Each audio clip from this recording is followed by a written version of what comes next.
Hello and welcome to Pop Along RC, and today I'm going to talk to you about a problem with racing the Tamiya TT01.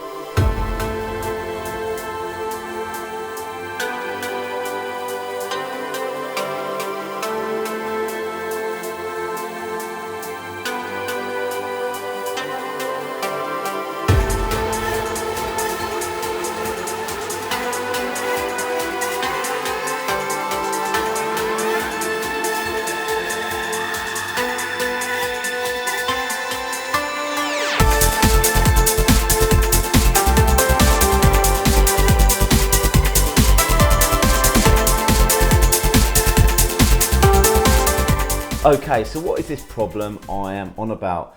Here on the table we have a selection of Tamiya TT01s. Now here we've got an original Tamiya TT01, completely stock, even comes with its original ESC, and it is a bit of an antique, this one.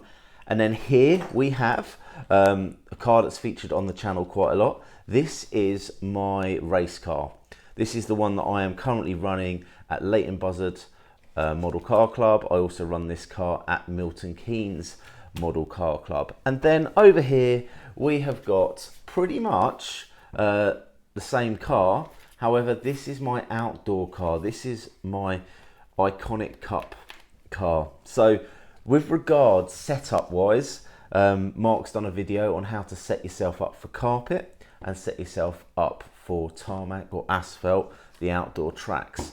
But both of these cars, if I wanted to, I could run either of these cars in both the Iconic Cup, the Aylesbury, I could run them at Milton Keynes, and I could also run them at Leighton Buzzard. So as far as I'm concerned, this is the stock car. This is considered to be the Tamiya stock class at the Iconic Club. So the only changes that we have got on this car is we've got an adjustable turnbuckles on the steering.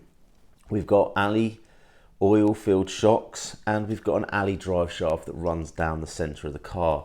And apart from that, this car is completely stock. So at Leighton Buzzard and Milton Keynes, we can run the torque tune motor or the Core 21 motor. And in the Iconic Cup, I believe they're going over to the Core 21 motor this year. However, in previous years, we have run the Team Power 17 turn brushed motor. So that is these cars. But where's the problem?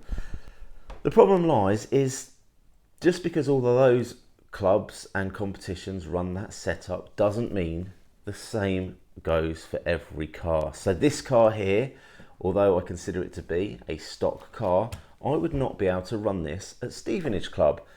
Now, the Stevenage Club, their stock class is completely different. For them, you have to run a torque-tuned motor.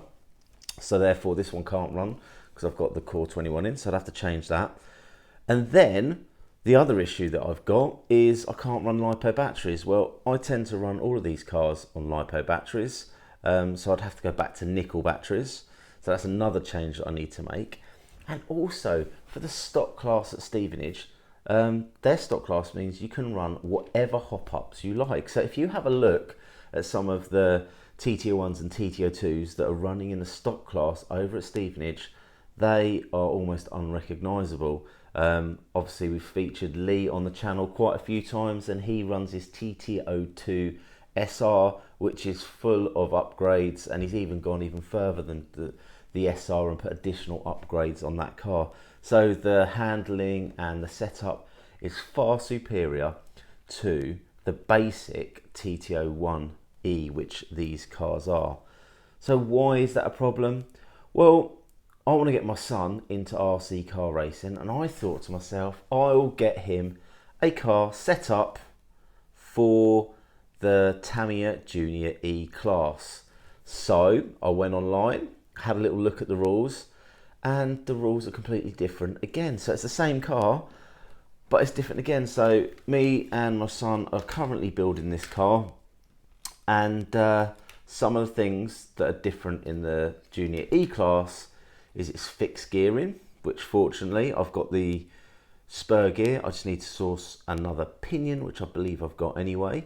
With regards to the drive shaft, so it's not quite finished yet, you have to run the original drive shaft, which, do you know what, fair enough, if that's what everyone's doing, that's fine. And obviously I've got 2 spares because I've got 2 other cars here, so it doesn't actually faze me too much. However, the shocks that I was going to run these oil-filled shocks, not an option because they're not on the list of hop-up parts that you can run on the car. So the problem that I have summed up with these TT01s is, although I have a TT01 car that I would like to just put on the track and run wherever I like, I can't do it because every club I visit or every competition has got variations on the rules which say you can't use this, you can't use that. So it's very difficult to get one car that you can run at all the competitions. So that is a problem, I think, considering that the TT01 class, I consider it to be a beginner class that should be welcoming and getting as many people into the hobby as possible. There seem to be quite a few restrictions to get past, and that is another reason why Mark and myself are exploring the world of the 1/10 touring car, because providing you've got, if it states you have to run stock tyres and it states that you have to run a certain motor,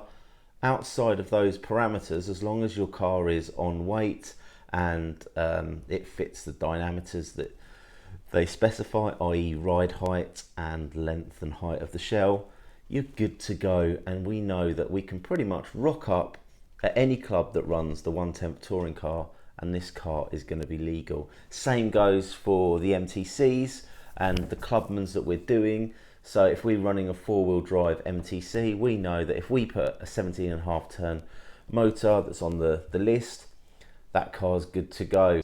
But I think nationally, and I'll tell you what, even more globally, I imagine that the rules for the TT01s are so broad and so different that it's a problem knowing what setup to have on your car. Hence, I've got multiple cars for different setups, because having to change my motor every week to go from Stevenage to Milton Keynes and then back to Leighton Buzzard, it is quite a bit of a faff. So that's why I've got so many cars here. So there's actually 4 TT01s on this table. That's a little bit crazy. But yeah, if you are interested to see my son's journey into the Tamiya Junior E, do stay tuned. We're going to have a little build video and follow his journey into competitive RC car racing next year. So if you like what I've just been waffling on about, please like, subscribe, hit the old ding dong bell, and we'll see you again soon.